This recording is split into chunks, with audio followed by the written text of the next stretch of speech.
ठीक है। Being a student ऐसा ज्ञान देना तो नहीं चाहिए, पर चलो कोई नहीं। दोस्त इंटरेक्शन रखते हैं, कुछ ज्ञान तो बाँट ही सकते हैं। कुछ तुम बात नहीं कर रहे, क्यों नहीं कर रहे? मेरे को नहीं समझ में आ रहा है। 12th में हो और अगर तुम्हारा भी सपना नीट देना है, तो कैसे करें? ठीक है? अब well hi guys, welcome back to my channel and ये कोई रैंडम वीडियो नहीं है क्योंकि साइड में तुमको कुछ दिख नहीं रहा है, इसका मतलब ये नहीं है कि कोई रैंडम वीडियो है। सो ये जो रिक्वेस्ट है ना, तुम्हें शायद थंबनेल दिख रहा होगा कि क्या है, पर ये जो रिक्वेस्ट है ना, ये मेरे को बहुत जनों ने किया था। देखो, एज वेरी ऑनेस्ट, मैं खुद भी एक स्टूडेंट ही हूँ, ठीक है। एंड बीइंग अ स्टूडेंट ऐसा ज्ञान देना तो नहीं चाहिए, पर चलो कोई नहीं। दोस्त इंटरेक्शन रखते हैं, कुछ ज्ञान तो बाँट ही सकते हैं। कुछ तुम मुझे दो, कुछ मैं तुम्हें दूँ। यूट्यूब एक ऐसा कम्युनिटी है जहाँ पे सब अपनी राय दे सकते हैं। तो चलो आज एक राय की सेशन हो जाए फिर। तो यहाँ पे जो सवाल है, सवाल बड़ा सिंपल है कि हाउ टू रिवाइज़, कैसे रिविज़न करें? बहुत इम्पोर्टेंट सा सवाल है ये। नाउ तुम्हें भी पता है कि प्री बोर्ड्स का महीना चल रहा है। I am specially doing this video for class 12 के तो प्री बोर्ड्स चल रहा है और 11 अभी भी मज़े मार रहे हैं क्योंकि उन्हें लग रहा है, आई एम सीरियस, क्योंकि मैंने मेरे यहाँ पे बहुत सारे 11th को देखा है। जस्ट रिसेंट देखा मैंने इन 11th को। भाई यार अलग ही चिल है ये लोग, इन लोगों को कोई मतलब परवाह ही नहीं है कि आएगा, आने दो, क्या भी हो जाएगा, फाइनल तो अभी देर है। उन लोगों का फाइनल सीरियसली देर है, सीरियसली देर है, पर 12th का फाइनल देर नहीं है। इस मोमेंट पे एक और चीज़ दिमाग में आ रहा है कि भाई हमारा तो 12th भी है और नीट भी आ रहा है, और इस मोमेंट में तुम्हें फील हो रहा है कि मैंने नीट की एक पढ़ाई भी नहीं की। आई एम डैम श्योर ये तुम्हें फील हो ही रहा है। सेशन आज उसी चीज़ के लिए है कि अगर तुम्हें ये डर लग रहा है अंदर से, क्योंकि इसके बारे में मैं पता नहीं पूरे यूट्यूब में मैंने ढूंढ के देख लिया, किसी ने इस टॉपिक के बारे में कैसे वीडियो नहीं बनाया, कैसे क्यों क्यों नहीं बनाया इस टॉपिक के बारे में वीडियो कि हाँ ठीक है तुम्हारे पास तो 3-4 महीने बचे हुए हैं नीट के लिए। मैं तो मानती नहीं हूँ 5 महीने बचे हुए हैं, क्योंकि पहली बात तो है कि तुम्हारा एक आध महीना तो बोर्ड्स ही ले लेगा, है ना। बोर्ड्स तुम्हारा एक आध महीना ले लेगा। बोर्ड्स होता ही 1 महीने चलता चलता रहता है, हम लोगों ने भी दिया है, तो बोर्ड्स क्या 1 महीना चलता चलता रहता है, तो हम मान ही कैसे ले कि एनीथिंग कैन हैपन। तो सबसे बड़ी बात है कि this is a big problem कि कोई इसके बारे में बात नहीं कर रहा है। क्यों नहीं कर रहा है मेरे को नहीं समझ में आ रहा है, पर मुझे लगा मुझे बात करना चाहिए। मुझे लगा कि ये बताना तुम्हें बहुत ज़रूरी है कि अगर तुम 12th में हो और अगर तुम्हारा भी सपना नीट देना है, तो कैसे करें? ठीक है। अब मैं स्टैटिस्टिकल रिपोर्ट देती हूँ तुम्हें कि 5 मंथ्स इज़ लेफ्ट, है ना? ये वो कह रहे हैं, ये कौन कह रहे हैं?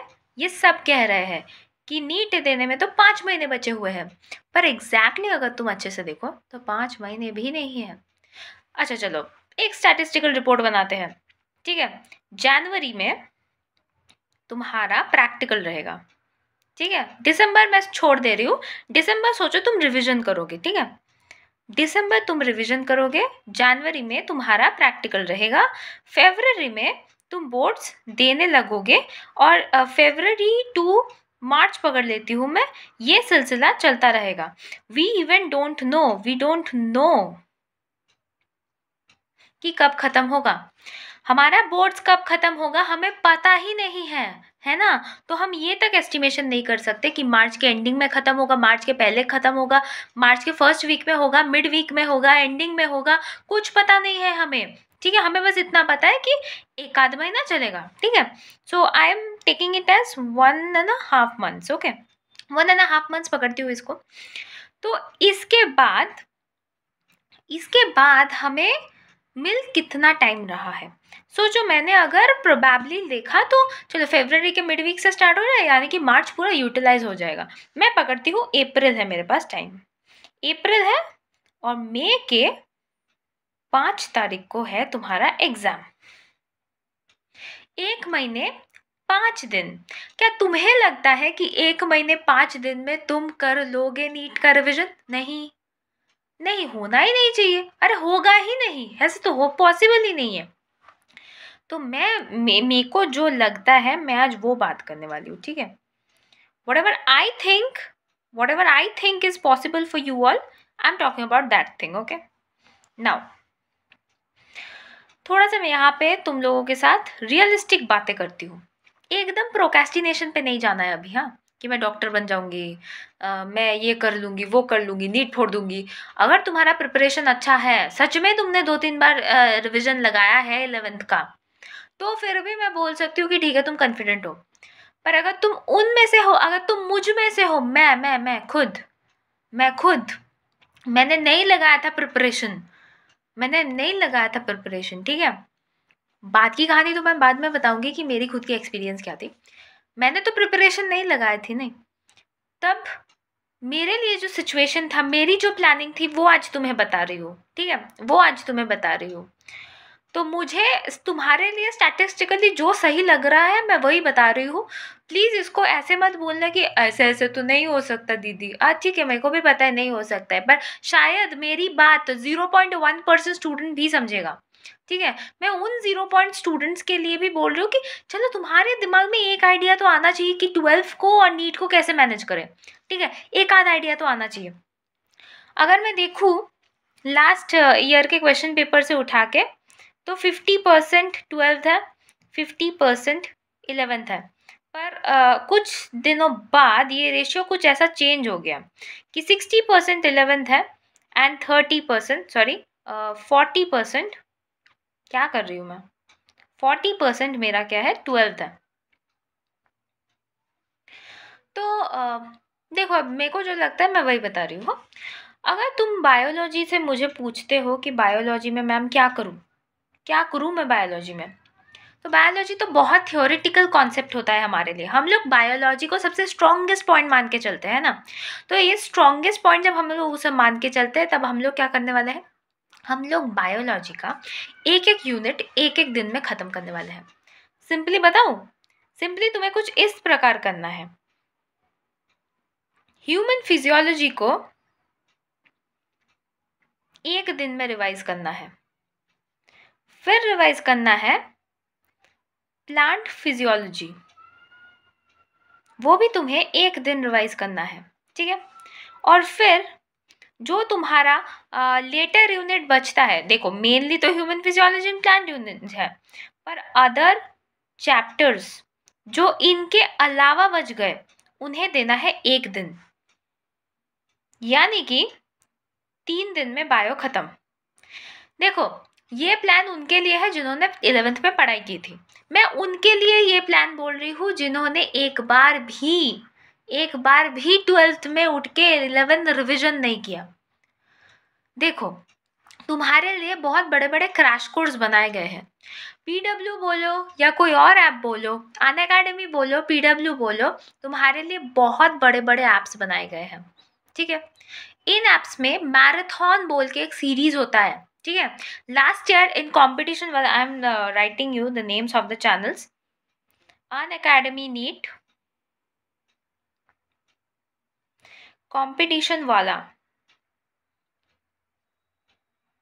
तुम वहाँ पे जाना, इन दोनों चैनल्स पे तुम जाना, और इन चैनल्स पे जाके तुम देखना उन लोगों की वीडियो, सर्च करना उन लोगों का कि 11th complete one shot, 12th complete one shot, ऐसे वीडियोस हैं।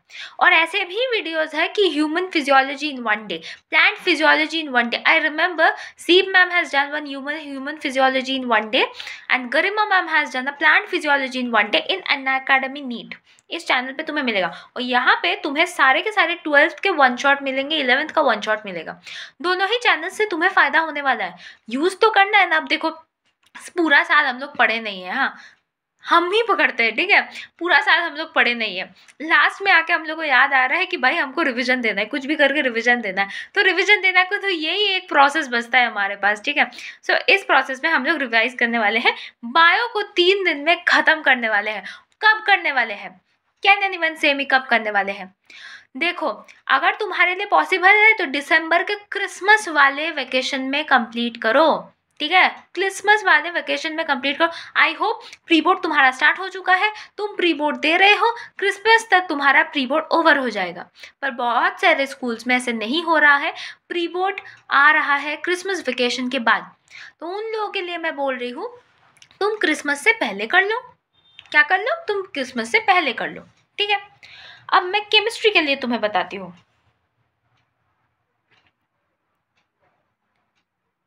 ये था मेरे 11th बायोलॉजी का, ठीक है। ये भी 11th केमिस्ट्री का है। अब देखो, इसको तो तुम ऐसे नहीं कर सकते ना, ये बायोलॉजी इतना थियोरेटिकल भी नहीं है, इसमें तो फिजिकल वाला पार्ट भी आता है। तो इसके लिए क्या करो, फिजिकल केमिस्ट्री, इसको तुम ऑलमोस्ट ले लो 3 दिन। मैंने 3 दिन इसीलिए कहा क्योंकि फिजिकल केमिस्ट्री में ऑलमोस्ट तुम्हारे कुछ अगर मैं हिसाब करके देखूँ, मोल कॉन्सेप्ट है, एटॉमिक स्ट्रक्चर है, पीरियोडिक क्लासिफिकेशन को इनऑर्गेनिक, नहीं, मोल कॉन्सेप्ट, एटॉमिक, थर्मोडायनेमिक्स है, इक्विलिब्रियम है, और तुम्हारा कुछ है क्या जो फिजिकल के अंदर आ रहा है? रेडॉक्स भी, रेडॉक्स को नहीं, इसको इनऑर्गेनिक पकड़ते, ठीक है। तो 4 चलो चैप्टर्स है, वन शॉट में करना है, 3 दिन तुम्हें लग ही जाएगा, क्योंकि एक एक चैप्टर इतना बड़ा बड़ा है। ऑल्सो केमिकल बॉन्डिंग, अच्छा वो तो क्या तुम्हारा इसमें आ रहा है, ओके। इनऑर्गेनिक के लिए, इनऑर्गेनिक में बहुत बड़े बड़े चैप्टर्स है, ठीक है। इनऑर्गेनिक केमिस्ट्री में बहुत बड़े बड़े चैप्टर्स है, तो उसके लिए भी हम लोग कितना लेंगे? 4 दिन लेंगे, ठीक है। और ये जो 3 दिन, 3 नंबर जो है वो है ऑर्गेनिक। मैं सच बताऊँ, मैं सच बताऊँ, 11th की ऑर्गेनिक कोई ऑर्गेनिक ही नहीं है, इसको एक दिन में खत्म करो। हाइड्रोकार्बन एंड जीओसी है। अगर तुम 12th में पढ़ते हो, अगर तुम्हें हेलो एल्केन आता है, अल्कोहल आता है, अगर तुम्हें एल्डिहाइड कीटोन्स आते हैं, तो भाई तुमको है, मतलब जीओसी और हाइड्रोकार्बन में प्रॉब्लम कहाँ है? अगर तुम्हें ये सब चैप्टर्स आते हैं, इसको एक दिन में निपटाओ, ठीक है। ये ऑर्गेनिक केमिस्ट्री एक दिन में खत्म हो जाना चाहिए। जो इनऑर्गेनिक केमिस्ट्री बच रहा है उसको 4 दिन दो। क्यों मैं बता रही हूँ? क्योंकि इनऑर्गेनिक केमिस्ट्री जो 11th का है वो सबसे ज़्यादा वास्ट इनऑर्गेनिक केमिस्ट्री है। I am really warning you, बहुत वास्ट है ये 11th के, ठीक है।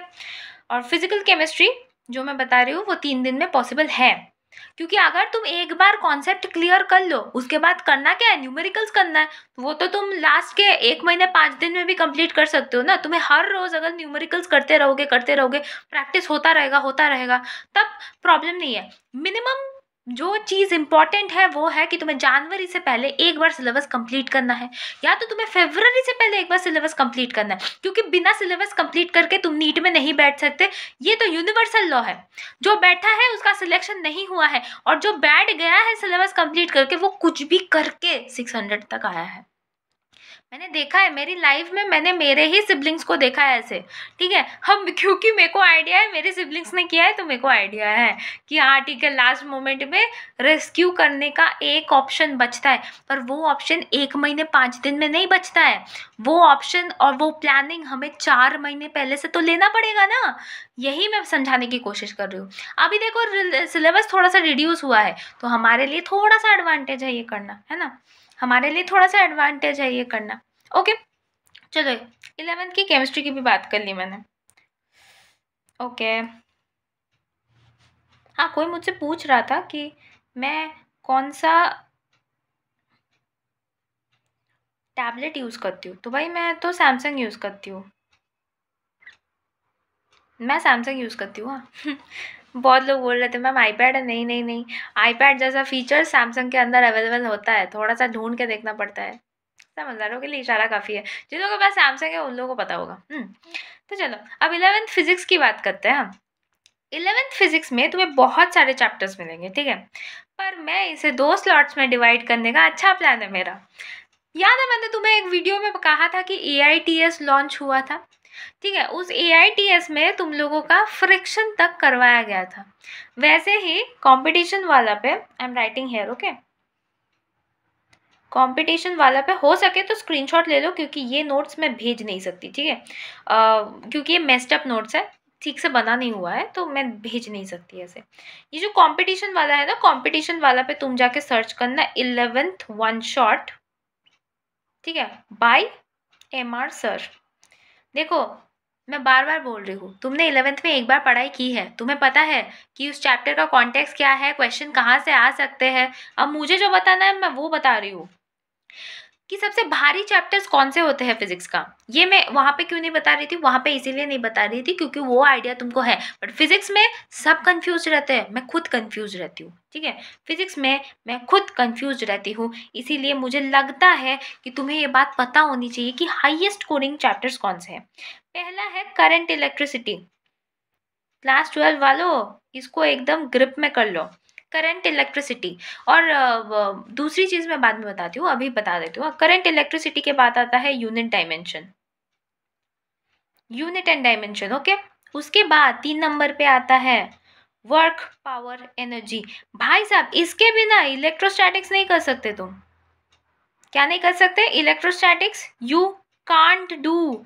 अगर तुम्हें नहीं पता है वर्क पावर एनर्जी, तुम इलेक्ट्रोस्टैटिक्स नहीं कर सकते, ठीक है। तुम नहीं कर सकते इलेक्ट्रोस्टैटिक्स, मैं बार बार बोल रही हूँ, कोई रीजन है बोलने के लिए, ठीक है। और फोर्थ है ग्रेविटेशन, फिफ्थ है एसएचएम। तो ये 5 हमारे टॉप टॉपिक्स हैं जो बहुत ज़्यादा इम्पॉर्टेंट है। और 6वां जो राजा है पूरे फिजिक्स का, वो है ऑप्टिक्स। आई मस्ट से तुम्हें ऑप्टिक्स को एटलीस्ट 5 दिन देना ही पड़ेगा। बाकी तुम जो कर रहे हो करो, मेरे को कोई प्रॉब्लम नहीं है, पर ऑप्टिक्स को 5 दिन देना होगा। You have to give optics 5 days। क्यों? इसका भी रीजन बताती हूँ, क्योंकि ऑप्टिक्स इतना वास्ट है कि तुम्हें उसको प्रोसेस करने में, खुद के दिमाग में घुसाने में टाइम लग जाएगा, तो इसीलिए ऑप्टिक्स को 5 दिन दो, ठीक है। अब सिंपल बात है, मैं जो स्ट्रैटेजी बता रही हूँ तुम्हें, तुमने इतनी देर से देखा कि मैंने सब कुछ दिखा दिया, okay. Now I will request you to take a screenshot from here. चलो इसका स्क्रीनशॉट खींच लो, खींच लो, इसका स्क्रीनशॉट खींच लो। खींच लिया? ओके। अब इसका भी स्क्रीनशॉट ले लो। अब ले लो, क्योंकि मैं कुछ बताने वाली हूँ, इसीलिए मैंने बताया कि स्क्रीनशॉट ले लो इसका। ले लिया? ओके, स्क्रीनशॉट ले लिया। अब तुम मुझे एक बात बताओ, दिसंबर से लेके फरवरी तक जब तक बोर्ड्स हो रहा है, तुम 12th रिवीजन करने वाले हो, हाँ या ना? हाँ ऑब्वियसली। तुम दिसंबर से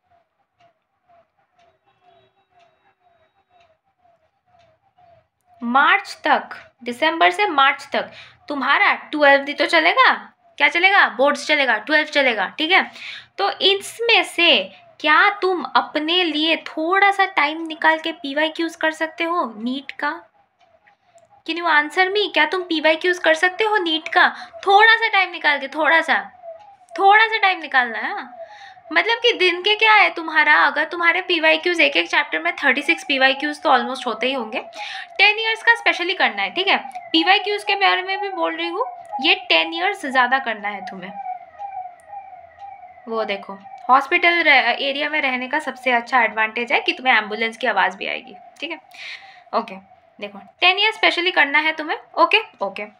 अब ये 10 years जो स्पेशली करना है, इसमें से तुम्हें ऑलमोस्ट मैं बता सकती हूँ, मिला मिला के तुम्हें 17 to 36 क्वेश्चंस अवेलेबल होंगे, ठीक है। चैप्टर पे डिपेंड करता है, इसे you can say that chapters पे डिपेंड करता है। तो क्या तुम दिसंबर से मार्च तक तुम्हें थोड़ा सा भी टाइम नहीं मिलेगा पीवाईक्यूज प्रैक्टिस करने का? क्लास 12 की बात कर रही हूँ, 11 का छोड़ दो, 11 लेके मैं बात नहीं कर रही हूँ। तुम्हें मिलेगा, आई मस्ट से तुम्हें मिलेगा, ठीक है। ओके, अब जब तुम्हें टाइम मिल जाएगा पीवाईक्यूज करने का, तुम्हारा काम है दिसंबर से मार्च तक तुम्हें पूरा का पूरा 12th का सिलेबस इतने अच्छे से कंप्लीट करना है कि 1 महीना 5 दिन पे बस तुम्हें मॉक टेस्ट देना है, यानी कि कंप्लीट द होल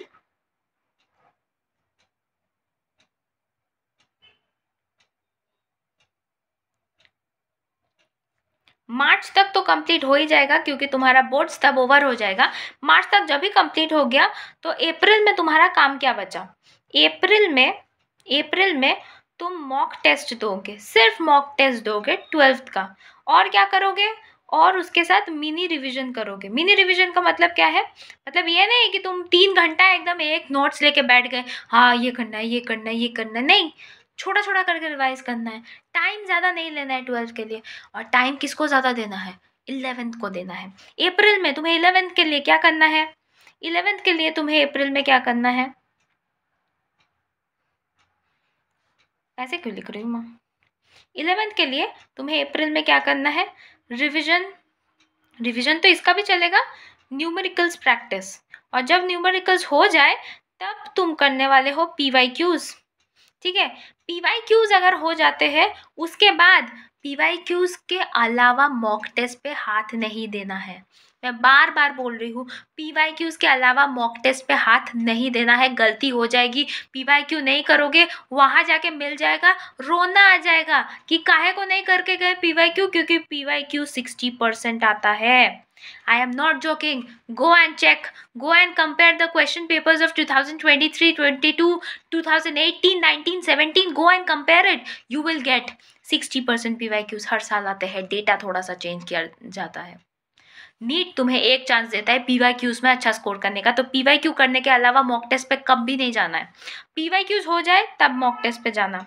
पर मॉक टेस्ट सबसे ज़्यादा किसका करना है? मॉक टेस्ट सबसे ज़्यादा 12th का करना है। ठीक है, 12th का सबसे ज़्यादा मॉक टेस्ट करना है। ठीक है, ओके। चलो 11th का भी मैंने बता दिया, यानी कि मैंने तुम्हारे May 5th तक सब कुछ बता दिया। नहीं, May 5th तक नहीं बताया मैंने, May 5th तक नहीं बताया मैंने। तुम्हें ये प्लान जो बताया है वो अप्रैल से, मैंने तुम्हारा ये प्लान मई के अप्रैल 1 से May 1 तक का प्लान बताया है तुम्हें मैंने। ठीक है, अब देखो May 1 से May तक तुम्हें क्या करना है, May 5th तक तुम्हें क्या करना है, ये बताने वाली हूँ। रिविजन, नो मोर मॉक टेस्ट, कोई मॉक टेस्ट नहीं। वो 5 दिन तुम कोई मॉक टेस्ट नहीं दोगे, पूरे टाइम को यूटिलाइज करोगे, एक एक यूनिट पकड़ोगे दिन का, एक एक यूनिट खत्म करोगे, रिविजन करोगे। हाथ में कलम नहीं होना चाहिए, मुंह में से बोली होनी चाहिए फॉर्मूलाज की, मुंह में से बोली होनी चाहिए एनसीईआरटी की। तुम पूरा एनसीईआरटी उन 5 दिन में बैठ के ध्यान से शांति दिमाग से कंप्लीट करने वाले हो। ठीक है, you are going to complete that and I know you can. मुझे पक्का पता है यू कैन। ये पूरा सेशन जो मैंने तुम लोगों के साथ अभी लिया, जो भी मैंने तुम्हें कहा, मुझे पता है। I have 88 subscribers right now in my channel and I no 88 of them can do that, 88 of them will do that. ठीक है, सेशन बनाने का सबसे बड़ा रीज़न है, मुझे पता है तुम कर सकते हो, इसीलिए तुम मदद मांग रहे हो मुझसे। और मैंने तुम्हें ऐसा एक माइंड स्ट्रैटेजी दिया जो इम्पॉसिबल नहीं है। ये नहीं कह सकते एंडिंग में कि मैम ये तो इम्पॉसिबल है, ये नहीं कर सकते हम लोग। नहीं, ये नहीं कह सकते। तुम आराम से कर सकते हो, तुम अगर चाहो तो, दिल में अगर इच्छा हो तो हर चीज़ पॉसिबल है। I remembered one of my favourite YouTuber said that काम करके मोटिवेशन आता है, मोटिवेशन करके काम नहीं आता है। तो this is just the kaam I have given you and you have to motivate yourself by doing this kaam. ठीक है, तो बस इसे करते रहो। मुझे नहीं लगता कि इससे तगड़ा प्लान तुम्हें मिलेगा यूट्यूब में, एक्चुअली कोई देता ही नहीं है इसके बारे में प्लान। मैंने बहुत देर तक सोचा कैसे इन लोगों को ऑर्गेनाइज करके एक प्लान दूँ, तब जाके मेरे दिमाग में पूरा प्लान आया। तुम सुनना वीडियो को, टेलीग्राम पे मत भेजो इसका नोट्स लेने के लिए, क्या बोली क्या नहीं बोली, इधर कुछ समझ नहीं आ रहा है, पूरा हौच पौच हो गया। अच्छे से देखो बोर्ड को, देखो इधर पूरा हौच पौच हो गया, कुछ समझ में नहीं आएगा ये देख के। पर ये देख के ज़रूर समझ में आएगा, अगर पूरा वीडियो ध्यान से देखोगे, समझ के देखोगे, समझ में आएगा मैं एक एक बात जो भी बोल रही हूँ। आज नवंबर ख़त्म होने को आया है, दिसंबर से लेके तुम्हारा सफ़र May 5 तक है। अगर तुम्हें ये प्लान अच्छा लगा है तो प्लीज़ मेरे चैनल को सब्सक्राइब करो। ठीक है, एक लाइक दो। मैं तुम लोगों को टेलीग्राम पे सारे के सारे माइंड मैप, सारे के सारे PDF, सारे के सारे PYQs सेंड करने वाली हूँ। वहाँ से तुम्हारा काम ईजी हो जाएगा, तुम्हारे लिए रिविजन्स करना ईजी हो जाएगा। मैं स्पेशली माइंड मैप्स भेजती हूँ ताकि लोगों को कम टाइम लगे रिविजन करने में, पर वो मतलब कर दे। ठीक है, शायद मेरी वीडियोस उन महीनों में नहीं आएगा, इतना ज़्यादा नहीं आएगा, but I will keep motivating you people. डरना नहीं है, इतना इम्पॉसिबल प्लान नहीं है, बहुत पॉसिबल, बहुत रियलिस्टिक प्लान है। तो अगर थोड़ा सा मेहनत हम लोगों ने पहले नहीं किया है तो लास्ट में कर लेते हैं। एटलीस्ट अगर ये मेहनत कर ली है तो मिल जाएगा, आई कैन से मिल जाएगा। तो चलो हम मिल के मेहनत करते हैं और देखते हैं हम लोग कितना ज़्यादा सफल होते हैं। मेरे पापा मुझे हमेशा कहते हैं कि कोई भी की हुई पढ़ाई कभी वेस्ट नहीं जाती है। तो मैं आज तुम्हें वही कह रही हूँ, कोई भी की हुई पढ़ाई वेस्ट नहीं जाती है। So thank you for attending this session. Telegram join करो और प्लीज़ मेरे साथ जुड़े रहो। तब तक के लिए bye bye. Thank you for attending this session.